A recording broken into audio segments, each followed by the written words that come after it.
Hey Village, welcome to our weekly installment of the Village Midweek Podcast.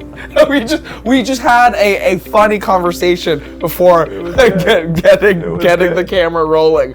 But so this week we're going to be discussing Josh's message from this past weekend, which ironically enough is titled Steps to Maturity. And I think we're working on it right now. We're there.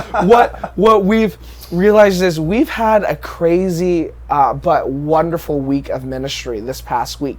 I mean, from VBS to JJRDS to Village Fest to our weekend service to here today, coming to you live while some of our branches are getting trimmed outside of the modular if you hear any background noise. And so there are a lot of things happening on campus, and we realized that an important part of following Jesus is rest. We can't always be on the go, but oftentimes when we look at Jesus's life, there are aspects to his life where rest isn't just a component, but it's a vital part. Yeah. And so, Drew, as you look back at this past week of, man, we had so much going on. It was awesome. And in some ways, though, as much as there was so much awesomeness, in some ways, we are tired. Oh, yeah. Heading into this week. I mean, I have my handy-dandy Diet Coke. And so as you reflect on your personal life and personal walk with Jesus, after a busy season of ministry or a busy week, what are some ways that you find helpful to recover, rejuvenate, or rest? Well, I try to kind of do it all, so we're moving this weekend. So, just get it all. Oh my goodness, yeah. So get the tiredness all out at once. Yeah. Just do it all at the same time. Yeah. No, I mean, for me, I know that when I tend to get busy and life gets there's a lot going on, that sometimes the first thing to go for me is the time I spend with Jesus. And I'm trying to fight that and be proactive to say, no, actually I'm going to prioritize prayer. I'm going to prioritize time in the Word. And other things can fall by the wayside, but this has to be a priority for me. Don't always do that perfectly. Yeah. But yesterday was an especially long day. And at the end of the day, I was like, I want to do nothing more than sit down on the couch with the Switch and just play some video there games. You go. So Pokemon Unite. Yeah. There you go. I just downloaded that one, actually. There you go. I haven't played all it for yet. the sake of disciple making. It's for discipleship. That's why I got the Switch. Yeah. No, right. But instead, I was like, all right, no, I'm going to sit down. I'm going to meditate on Scripture for a little while. So I sat and read and prayed for a while. Things like that, just inconveniencing myself a little bit from what I want to do, to do what I know is better for my soul. Yeah. And in seasons of life like this, where it's like there's so much happening, and it's so busy and it's overwhelming, it's easy for me to just kind of keep trucking without checking up on myself. Let's do a systems check. Is everything going okay? Right. If you're about to go for a road trip, you sometimes want to check on your car. Yeah. And say is everything going to be all right if we're driving 1,000 miles here? Yeah. Yeah. And that's kind of what I've been trying to do with myself in the last week and a half or so. Yeah. Checking in the morning. Okay, where am I at? Physically, do I need to do some push-ups right now? Yeah. Do I need to check in, make sure I'm physically okay? Spiritually, should I take some more time in prayer? Probably, yeah. So I don't know. I mean, there's other things I do that take more time that are really restful, like getting away for a while, or I love just walking, or being in nature. Those kind of things are really good for me. But if I don't have the space to do that, then I try to squeeze in whatever I can. Yeah. And that often does end up taking the place of things that might be more fun, or what I might think would be restful. To do what I know will really be restful for my soul. What's so funny about that is I'm not a car guy at all, but for some reason car metaphors or analogies always work. Right. And the irony Always of it work. is today, as we speak, my car's in the shop There we go. because of this 5-month rattle that is There now we go. a screech. I did hear that. And it's it started out as this little annoying rattle. I'm I I drive an eco-friendly car, so maybe it's one of those eco-friendly rattles. It was not. Eco-friendly rattle. It was not an eco-friendly rattle. Isn't that the new elevation worship Yeah, song? okay, eco-friendly rattle. Yeah, it's in response to the climate change report. Yes, no. But what? So I think the crazy thing is, rest. It's so interesting. I don't know about you, but when I realize that I need rest, I get more anxious because I realize I need rest. Yeah. And then what tends to happen is I delay the rest because I'm like, oh, I'm so busy. I can't rest right now. Right. And if I rest, there are things I can't do. So I need to do these things exactly in it. order to rest. But by not resting, by prolonging the rest, my anxiety builds, it grows. And in some ways, that was kind of like my car. I was like, oh, this rattle, by delaying it, now it's something much bigger than it should be. But when we look, so what Josh preached on, he gave us 4 steps or 4 stages in his message this week. He said, 1, come and see is the first step.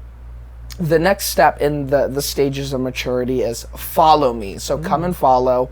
The next stage is follow me and work with me. And then the last stage is go and bear fruit.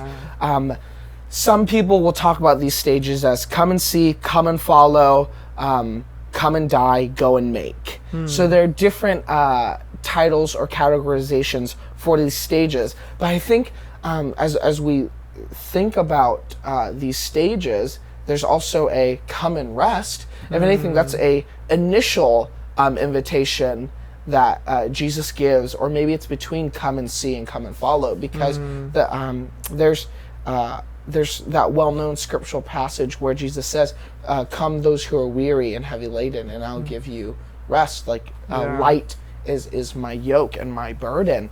And I wonder for us, I mean, we find ourselves in an interesting space here at church, here at Village, because I don't know if you've heard on campus, but I've heard a lot of different staff members say, like, man, like, there's a lot going on, but at the same time, it feels like we're in the dead of summer. Like, there isn't much happening per se, because it's not a busy season of ministry, because everyone is rightfully experiencing family vacation, because we just got out of an 18-month lockdown, and so everyone isn't home. They're experiencing what summer has to offer, but then in some senses also coming out of a stretch where we couldn't do much as a community. We're finding that we're doing a lot as a community.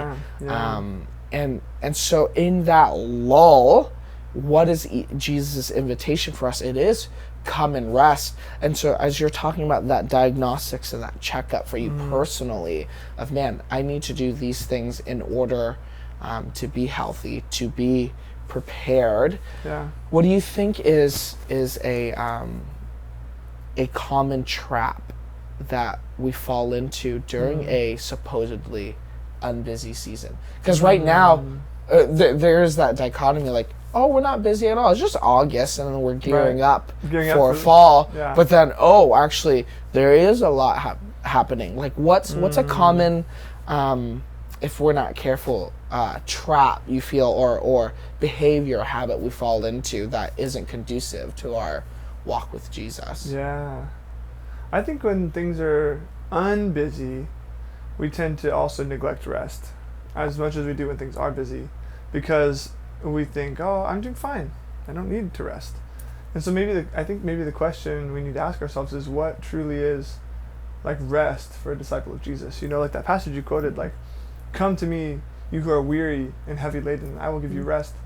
I think we all can relate to being weary and heavy laden, but I don't know if we can relate to being rested. You know, what is rest? You know, what's Jesus' rest? And I think that's something that we don't really have a lot of answers for. We just talk about, like, we want it. I want rest, but, like, what is that? You know, how do I get it? And I think it's really important that we actually, like, figure out what that rest looks like, you know? And I think rest doesn't necessarily mean stillness. I mean, it should have stillness, but it doesn't necessarily mean not doing something. Maybe rest is actually doing the right thing instead of doing the wrong thing.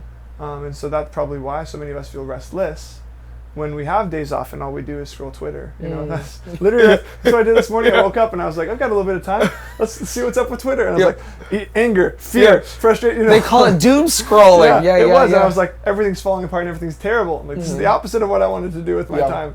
You know, there goes a half hour and now I'm like stressed out. Yeah. And we do this to ourselves where we have time and we say, I'm going to do something for myself.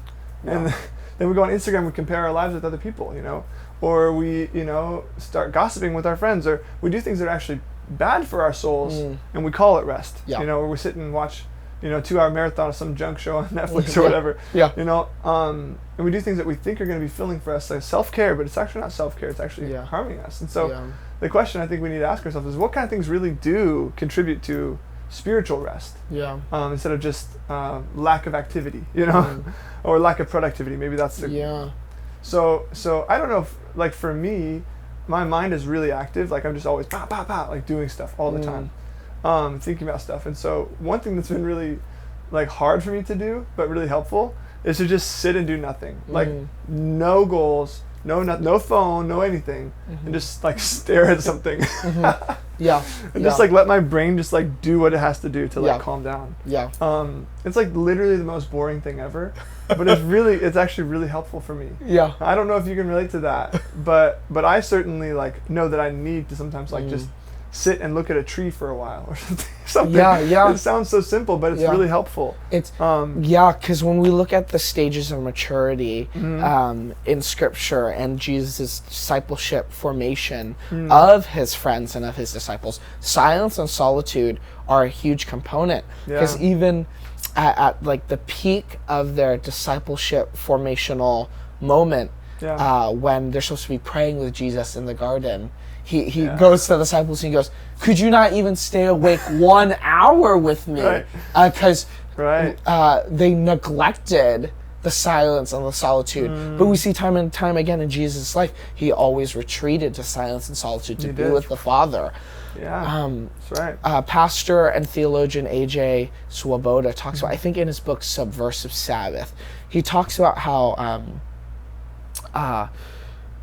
when you look at the 10 Commandments, if he were to break any of the commandments except one, he'd probably get fired. So if he were to steal from the church, fired. If he were to commit adultery, fired. If he were to lie, fired. If he were to break Sabbath and say, oh, I'm actually like really busy and like I'm working 60, 70, 80-hour weeks, the church would clap at that and say, oh, Pastor, thank you so much for being productive. And if anything, that goes to show the waters we swim in and the air we breathe and the culture we find ourselves in, where busyness is oftentimes idolized and applauded. But if anything, that is one of the greatest threats to our stages and steps of maturity in following Jesus. If we're talking about come and follow, come and see, what does Jesus offer us that's different than the world? Because if the world says production, produce efficiency, and work, be busy, and that's the message of the world, and Jesus' call to following him isn't any different than that, then really is the kingdom any different than the kingdom of the world? Is Jesus' calling any different? Does Jesus offer an alternative to the life that we see currently? And so I so resonate with you because if you don't know, Pastor Drew and I share similar personality tests, and so we identify, I identify so much with Drew when we're talking about, man, the mind is always working, whether for good or for bad. Our minds are always running, and I think today Insel has gotten fed up with so many puns that I've made because the mind has always been running. She's like, okay, bye. Okay, bye. Yes, that is the sign of peace. Okay, bye. Okay, bye. So it's like really, really well-meaning, but gotta go. Because I'm done with the puns. So if we were to land the plane that on signs or steps of maturity for you as you reflect on your life and your journey of following Jesus, what do you feel is a a aspect or a sign of maturity for you. So for me, it's been how am I present? Yeah. Because being somebody who has such an active mind, I can often get enamored, if not obsessed, with the future. Yeah, and totally. the idea of outcomes, the idea of possibilities, an infinite amount of possibilities Right. is so captivating. And then being somebody who is very introspective or mind oriented, I can get caught up in the playground of the future. Yeah. And so for me, I've noticed that in following Jesus, a metric of maturity for me has been, in my following Jesus, how has Jesus rooted me and grounded me in the present moment? My rest isn't about resting for the future, but a Jesus-centered rest is resting in the moment. For you, what is a sign of continual maturation for you? Yeah. Well, I think like coming down to like Sabbath keeping or rest, things like that, that's been something I've been really maturing in the last few years, because I've realized, in our culture, productivity and making something happen is so highly valued that for me to say no to that is actually subversive and challenging for myself as well, because I want to be seen as someone who works hard and does the job well. But like this week, just a confession, I try to take Saturdays as my Sabbath day. And we were doing Village Fest all day, So I neglected the Sabbath this week. And I came into the office Monday. We worked on Sunday, of course, because church. Come to the office on Monday, I'm trying to do something, and I'm just like, I can't do my work, Like we think, like, we praise people who work, 50, 60, whatever hour weeks. But, like, the fact of the matter is, like, we're not able to do better work when we work more often. Yeah. And unfortunately, we just sit there spinning our wheels a lot of the time. What we need to do is prioritize that Sabbath keeping, prioritize that time with the Lord, that rest, as much as we possibly can, so that from that rest, from that, we're able to give God our best. But again, like you said, we're not Sabbath keeping just so that we can do a better job in the future. It's not like resting for the work week and working for the weekend. You know? Yeah. It's not like that. It's a delight and a joy in the gift that God gives us in that. So I'm trying to work on that, and I've seen that as time goes on. That those steps, like we've talked about, Jesus' 4 calls. So come and see, follow me, go and become a people fisher, and then go and bear fruit. Each of those steps has something to say with rest as well. So come and see. Jesus' pace of life is a lot slower than we do. Kosuke Kiyama says that God walks at 3 miles an hour. And I feel like a lot of the time, when we look at Christians, we think that they're going slower maybe than God is. I think a lot of time in America, in the U.S., we're running ahead. We're trying to do stuff that maybe God had never asked us to do. And so I wonder what it would look like for us to slow down to Jesus' pace of life, 3 miles an hour, walking with him, and then follow him. So to take an inventory of our lives and say, like, what would it look like if I actually prioritized rest? Did the systems check and said, how do I really rest? Can I like make space to have Sabbath in my life? And then be a people fisher, inviting other people into that rest with you. So that it's, like, that's part of discipleship. Really, it is learning how to rest. And I will be the first to admit that I'm not perfect at it. Literally, this week. But but we're working on it. And then the last one is to go and bear fruit. And so as I become a rested person, a restful pastor, even, then I can be a less anxious person. And when someone comes to me with difficulties in their life, I can be fully present with them in a way that I can't be if I haven't rested myself. And the same is true of all of us in our various vocations, that once we've rested, we can be more fully present in the life that God has given to us, much more fully present to the Holy Spirit as God might be guiding us, and to the people around us as we seek to draw others into God's kingdom.